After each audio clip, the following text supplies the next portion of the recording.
terroir, un mot que l'on associe généralement à la vigne, à la viticulture, au vin. Un terme qu'il est d'ailleurs difficile de définir exactement. Il est bien sûr question de ce rapport entre un produit, un sous-sol et un climat, mais il y a d'autres facteurs tout aussi importants. Le Sud-Ouest est le territoire idéal pour comprendre que derrière ce concept, il y a un savoir-faire, ce savoir-faire ancestral des hommes pour mettre en valeur les spécificités de leur territoire. Aujourd'hui, je vous emmène en Lot-et-Garonne pour voir comment le fameux pruneau d'Agen est devenu un produit connu dans le monde entier. Puis nous irons en Limousin, sur les coteaux de la Vézère, où une poignée de passionnés redonne vie à un vignoble qui avait totalement disparu. Nous irons ensuite en Charente-Maritime, goûter la jonchée, un fromage frais que l'on ne trouve que là-bas. Enfin, nous embarquerons avec ces paysans de la mer que sont les producteurs de moules de Bouchot, cap sur la Nouvelle-Aquitaine, des terroirs et des hommes.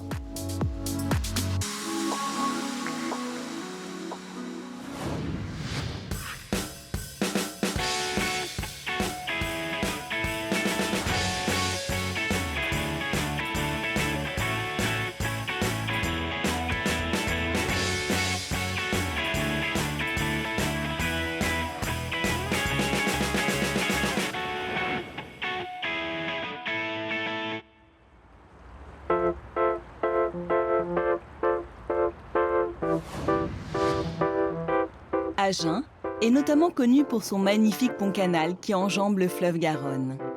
Mais plus encore pour un produit identitaire qui a fait voyager son nom dans le monde entier, le pruneau. L'histoire raconte que c'est au retour des croisades au Moyen-Âge que des moines bénédictins eurent l'idée de greffer des plants de prunes locales avec des plants rapportés de Syrie. C'est ainsi qu'une nouvelle variété, la prune dente, vit le jour. À partir du XVIIe siècle, le pruneau d'Agen va connaître un succès phénoménal. Grâce à son aptitude exceptionnelle à la conservation et ses valeurs nutritionnelles, il devient l'aliment favori des marins qui l'utilisent pour lutter contre le scorbut. Aujourd'hui encore, le pruneau est le produit agricole le plus important du Lot-et-Garonne. Chaque année, à partir de la mi-août, ça chauffe dans les exploitations. Et alors, question importante, dans les arbres, ce ne sont pas les pruneaux. Eh non, dans les arbres, c'est les prunes. Les pruneaux, c'est quand ils sont sortis des fours. Donc voilà, et c'est toujours 3 kg de prunes pour 1 kg de pruneaux. Et ça, c'est ce qui se passe après, on va le voir alors. Voilà, tout à fait, on le verra tout à l'heure. Comment on sait qu'elles sont suffisamment mûres pour qu'elles soient récoltées? C'est vachement simple, il suffit de prendre une branche, on secoue, et si ça tombe, c'est que c'est mûr. C'est carrément la pub ben voilà, pour secouer le prunier. Tout à fait, donc voilà, c'est...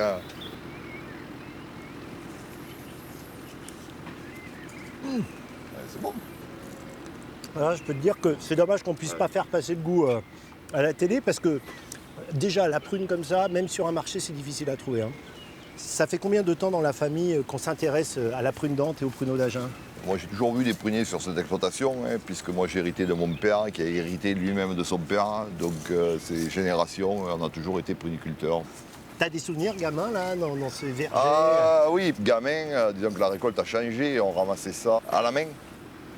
Ah, explique-moi, comment ça marche, là? Alors là, tu as une remorque suiveuse qui réceptionne les prunes. Ça va serrer l'arbre, ça serre et ça vibre. Donc après, c'est très simple, là. C'est un peu incliné où les prunes, elles roulent sur la bâche et elles viennent tomber dans la remorque. Donc c'est génial, en fait, hein. C'est tout automatique. Ben, disons qu'un ensemble comme ça, il faudrait 50 personnes à peu près pour faire le rendement de la journée. Oh là! C'est vraiment la pluie magique, là. C'est pas parce qu'on a un produit du terroir qu'on n'a pas le droit de le moderniser et d'améliorer. Les fruits sont d'excellente qualité. Les fruits, je dirais, ils sont même meilleurs que quand ils tombent au sol. Puisque là, ils sont amortis sur les bâches. Et voilà. Vous pouvez voir, il n'y a pas un fruit qui éclate. Voilà, ils ne sont pas blessés. Donc, Et ça te fait pas mal au cœur de laisser tout ça par terre? ben, ça fait mal au cœur, mais la main-d'œuvre est trop chère pour qu'on puisse ramasser au sol. Hein. Quand il est au sol, il est perdu. Donc aujourd'hui, on est en récolte mécanique chez moi à 100%.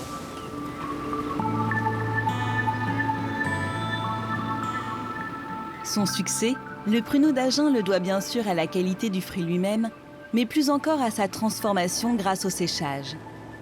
La légende raconte que les fameux moines de Clérac auraient découvert l'intérêt de cette technique un peu par hasard, après avoir oublié pendant plusieurs jours des paniers de prunes en plein soleil. Séduits par le résultat, ils auraient alors commencé à utiliser leur four à pain. Si aujourd'hui les techniques sont plus modernes, le principe reste le même. Il y a déjà un plaisir des yeux quand même. Ah à oui, regarder. c'est magnifique. Et puis là, c'est mûr, là. C'est, voilà. Et la prochaine étape? Le séchage.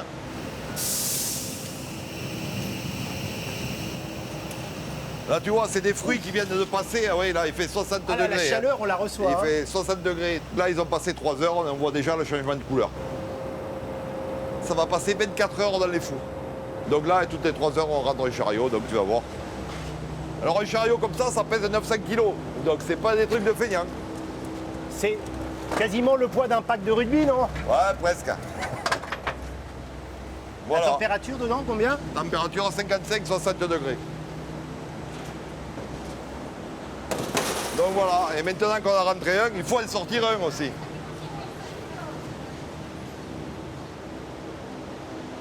Alors là, prépare-toi, 78 degrés là. Alors il faut respirer un bon coup. Là, ça fait chaud. Là, ça fait chaud. Voilà, voilà le produit fini. Regarde, des beaux pruneaux. Regarde cette couleur brillante. Regarde, là, déjà, là, tu vois, c'est beaucoup 900 plus kilos à léger. l'entrée, 300 kilos là. Donc tu vois, il faudrait que je passe dans le four 24 heures et je reste svelte, hein, et je te ressemblerai. Et voilà. Regarde, c'est d'excellents fruits, regarde. Voilà, Oh, que c'est beau. voilà.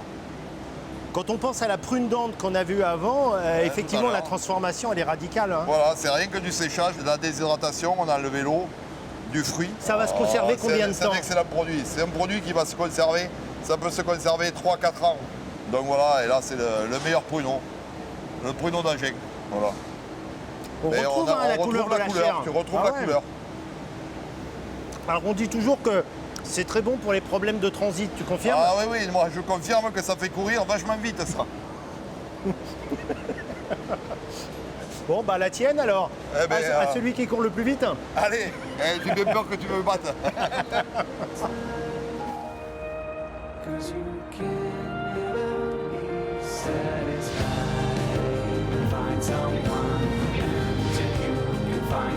Nous prenons maintenant la direction du Limousin, le long de la Vézère.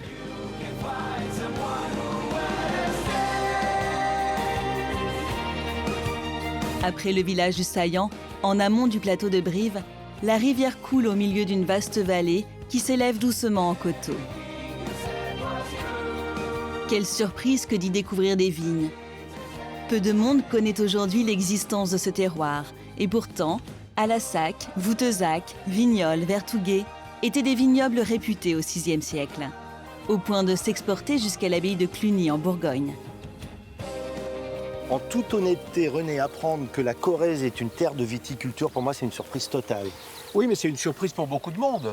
Peu de gens savent que pendant 15 siècles, ici, il y a eu des vignes sur toutes les collines, mais également sur l'ensemble du bassin de Brive, l'ensemble du bassin de la Vézère. Une viticulture qui commence grâce aux moines, aux ecclésiastes, mais est-ce que ça va devenir une grosse production au fil des siècles? Oui, l'apogée, c'est indiscutablement le 19e siècle. Et à l'époque, Le pays du Brivadois, c'est-à-dire toute cette vallée du pays de Brive ici, recensait en 1850 à peu près 16 500 hectares de vignobles. c'est énorme. 16 500 hectares, ça veut dire qu'il y avait de la vigne partout sur les collines, on y faisait probablement le meilleur vin, mais également dans la vallée de la Vézère qui est là. En comparaison, c'est quasiment le vignoble de l'Alsace En actuelle. comparaison, c'est un peu plus faible. Le vignoble d'Alsace est aujourd'hui 20 000 hectares à peu près, mais on voit qu'ici, c'était à peu près comparable au vignoble d'Alsace d'aujourd'hui. Ah, explique-moi pourquoi cette histoire, elle s'arrête d'un coup. Alors, elle s'arrête d'un coup parce que, chacun le sait, le dernier quart du 19e siècle, le phylloxéra, la crise du phylloxéra. Ici, il arrive aux environs de 1876 et il détruit en 25 ans l'ensemble du vignoble.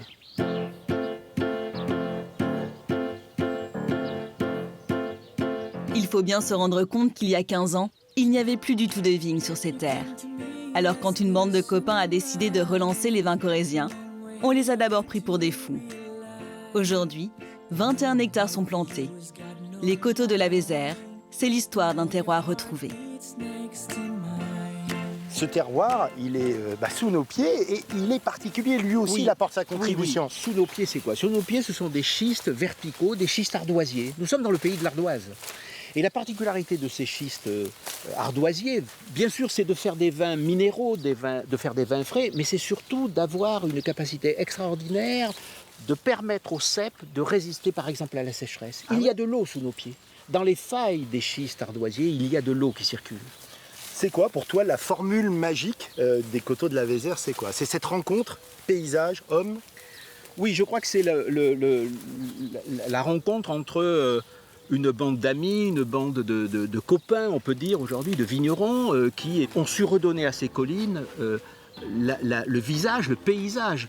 Le maire du village me disait récemment, vous êtes des embellisseurs de paysages. Il suffit de regarder autour de nous. Nous sommes des embellisseurs de paysages. Ça fait plaisir quand même quand tu as Bien entendu, c'est un très beau compliment.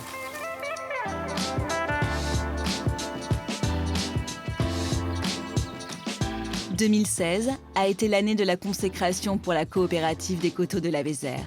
Ses fondateurs ont décroché le Graal, qui récompense leur travail, souligne la typicité de leur vin, l'appellation d'origine contrôlée.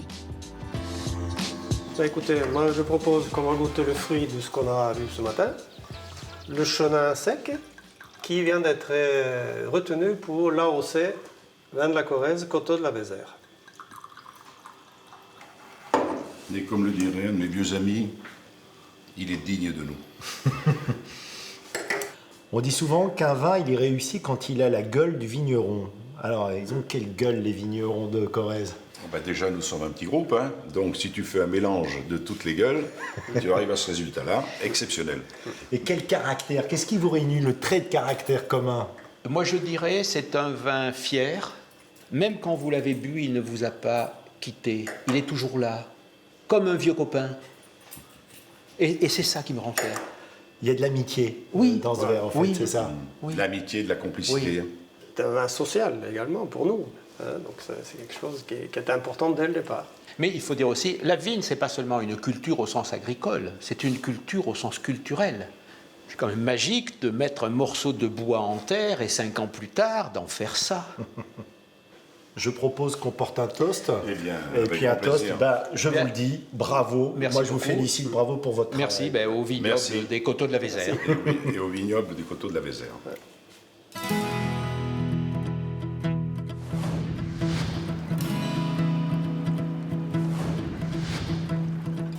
La Nouvelle-Aquitaine est une terre bénie pour les amateurs de produits locaux de grande qualité. Il y a ceux dont la renommée a traversé les océans, comme le pruneau d'Agen. Mais il en est d'autres tellement particuliers qu'ils sont quasi inconnus hors de leur territoire de production. En se baladant en vélo le long du fleuve Charente, Éric part à la recherche d'un produit typiquement charentais, prisé des gastronomes et difficile à trouver.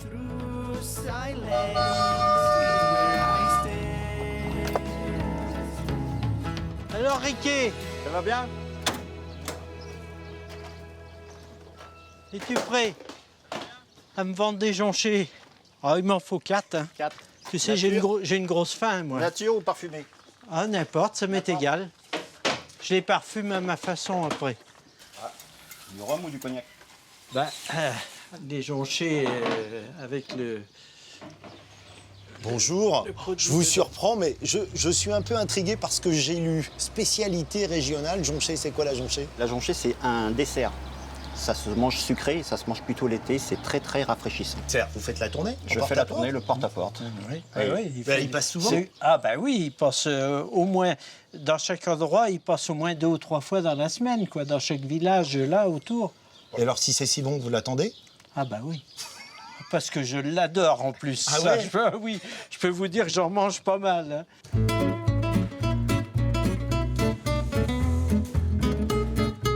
Fabriqué avec du lait cru de vache, ce fromage frais qui se déguste en dessert doit sa forme et surtout son goût aux joncs qui poussent dans les marais.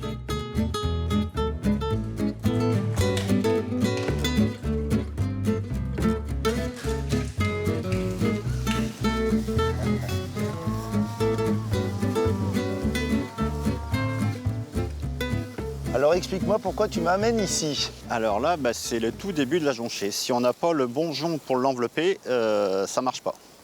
Là, c'est ce qui va servir pour faire la paillasse, qui va donner son goût, la forme et la texture. Alors comment tu sais si c'est un bon jonc ou pas un bon? Alors là, rien que de passer la main, on sent s'ils sont durs ou si après... Bon là, c'est encore valable. Après, il y en a, ils sont pas assez rigides. Et là, pour envelopper la jonchée, ça lui donne pas une belle forme. Ça va être une forme assez évasée. Et elle sera moins égouttée. Cette connaissance-là, savoir comment choisir le bon jonc, ça s'apprend pas dans les écoles. Non, Tu l'as pris où? je suis né dedans. Mes parents ont commencé à la joncher quand j'avais 2 ans. Donc c'est mon père, tout début. J'allais avec mon père ramasser les joncs. Après, c'était mon frère. Et puis voilà, quoi. Donc, Alors montre-moi comment tu coupes. alors là, c'est tout simple. Enfin, c'est ce que j'ai appris depuis tout petit. Alors, on va mettre le panier par là. Hop. On prend la touffe par le haut. Et en bas, on fait comme ça. Un geste circulaire. Hop. Après, on prend la tête. Et on fait déjà une première sélection. Ah ouais, tu ne conserves que les joncs qui sont Voilà, toujours verts, quoi. j'ai déjà ma longueur du paillon. Déjà, quand je mets la main ici. Alors, donc, les tu plus me dis petits paillon. C'est quoi le paillon exactement? c'est ce qu'enveloppe la jonchée. Les petites espèces de petites paillasses. Alors comment tu passes des joncs au paillon? C'est ce que j'ai vu tout à l'heure, enfin j'ai entreaperçu, Alors, c'est autrefois- cousu, c'est ça? Autrefois, ça se faisait à la main. Maintenant, on a des machines. Ma mère les faisait, la vieille machine Singer qu'on voyait à pédale. Et là, maintenant, c'est des machines électriques. Et couturière de joncs, quand même, ça doit pas être très très commun comme... Ah non, c'est pas évident. Il y a qu'ici, quoi. Il n'y a qu'ici. Donc là, après ça, on les pense, on les fait rouler dans les doigts. Et là, on s'arrête, hop, les joncs secs, on n'en veut pas. Ah, je vois, c'est vraiment au toucher, Ah, il faut les à faire l'œil et rouler. au toucher, quoi. Il faut les faire rouler dans les doigts. C'est une mise en valeur aussi de ces marais, parce que si tu les ramasses pas, ces joncs, je veux pas dire ça sert à rien, mais quasiment, quoi. Oui. Les vaches, après, quand il n'y a rien à manger dans le marais, elles mangent juste la tête des joncs. C'est le plus tendre pour elles. Tu m'as donné envie, est-ce que je peux le goûter, ce fromage? Si tu as le temps, viens à la maison, ça sera avec plaisir. C'est loin? C'est là-bas? Faut traverser tout le marais? Oh, c'est la petite maison blanche, ça va, qu'on aperçoit au loin. Salut les filles!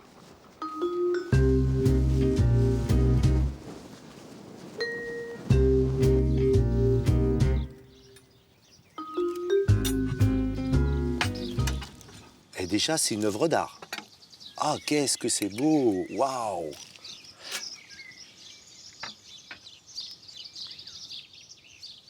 C'est super fin. Ouais. Ah ouais, c'est vraiment très très bon. Et on sent le goût du le goût jonc herbacé et derrière. qui est subtil en même temps, Ouais. mais qui est présent, c'est ça qui est intéressant. Quelle est la durée de vie d'un produit comme celui-ci? Maximum 3 jours. Si on veut manger une vraie jonchée, faut venir ici. Oui. Fabriquer, manger. T'as conscience que c'est du patrimoine, ça? Il faudrait qu'on puisse le garder, mais c'est vrai que ça demande énormément de temps et de travail et de passion. Ça lui donne un goût encore supérieur de t'avoir rencontré. Je sais qui l'a fabriqué. Merci. c'est Vraiment. sympa. Buzomar Quinquet. Donc maintenant, je prends la direction de l'océan, donc je vais avoir des forces. Eh ben, bon il peut courage. y avoir des embruns, il n'y a pas de problème. Super. Et une dernière pour la route.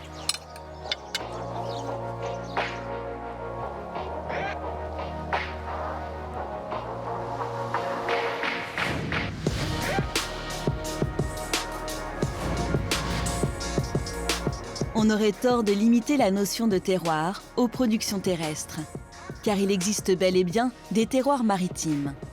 Illustration dans les Pertuis charentais, cet espace entre le continent et les grandes îles comme Ré et Oléron, où l'eau salée de l'océan et l'eau douce des fleuves se mélangent subtilement. Cette rencontre génère une richesse en nutriments naturels qui a favorisé le développement de l'ostréiculture, mais aussi de la mytiliculture, la production de moules. Éric a embarqué de très bonne heure à bord du bateau de Benoît Duriveau. Dans sa famille, on produit et on commercialise des moules depuis 5 générations. On a quitté le port très tôt, 5h30, 6h. C'est ça. Ouais, pourquoi cet horaire de départ, Benoît? On fait la course contre la montre. Ah, c'est un peu ça notre boulot. C'est qu'il y a la lune qui tourne et puis ça attire la marée. Et ce matin, c'est une basse mer qui est à 9h et nous, il faut qu'on arrive 2 heures avant sur les concessions, donc 7h. Et je fais un rétro-planning tous les matins Donc là encore ça va, c'est pas trop tôt, hein, mais il a fallu Ça peut être plus tôt. Ça peut être plus tôt, ça peut être à n'importe en pleine saison, c'est-à-dire quand on est vraiment au taquet, quand on moissonne, qu'on ressème en même temps. J'emploie ces termes agricoles exprès, hein, c'est exact. On est des paysans de la mer, mais là on peut partir à 2h, 3h du matin. On a quitté le port de La Rochelle et Ouais. on va où? Alors on descend cap sud-est, on descend sur Châtelaillon, dans la baie d'Yves, donc entre Châtelaillon et Fouras. Donc ça, c'est ce qu'on appelle le pertuis d'Antioche. C'est le pertuis d'Antioche.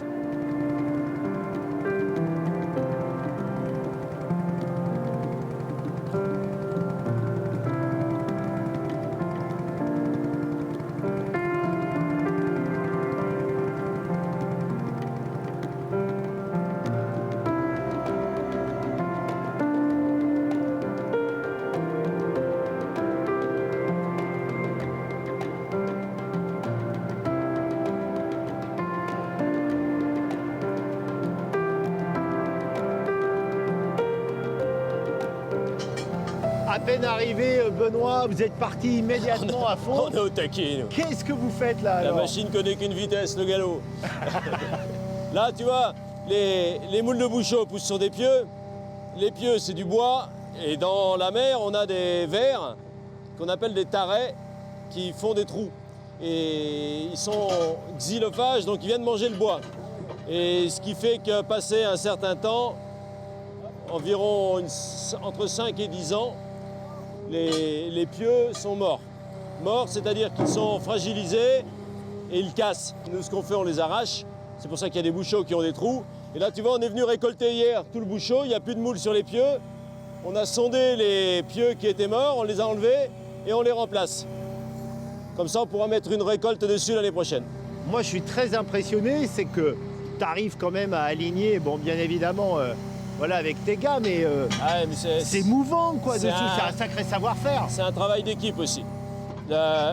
Christophe à la barre se débrouille pas trop mal pour un débutant. Francky positionne, il voit sous la mer, lui. Et puis on se connaît par cœur, donc Et alors, dans cette lumière du matin, je dois dire que mon bureau, je le change pour rien au monde, hein.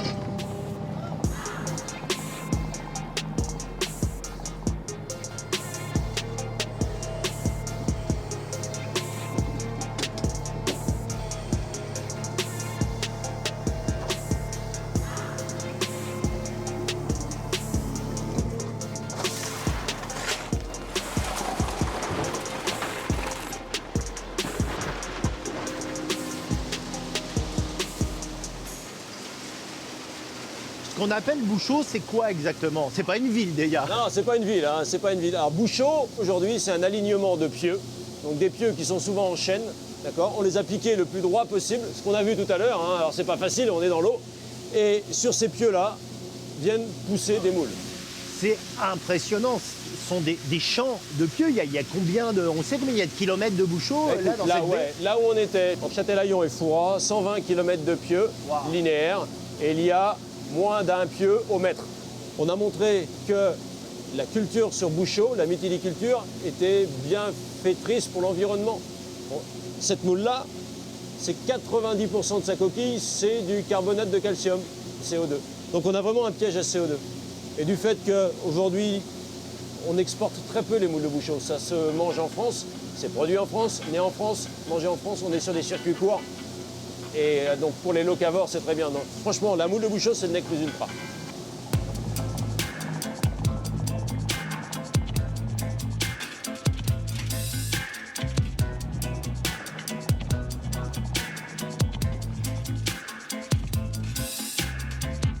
Là, il y a quoi? Juste un peu de laurier, c'est ça? Bah écoute, oui, là, elles Ah, ont il est cuite là. à la plancha avec un peu de laurier. Et le jus des moules, bah, ça tombe bien, il y a un peu de sel dedans. Ah non, mais là, c'est juste dingue. Et puis là, tu vois la couleur, tu vois, voilà, c'est bien rempli, c'est charnu. C'est un tableau, hein?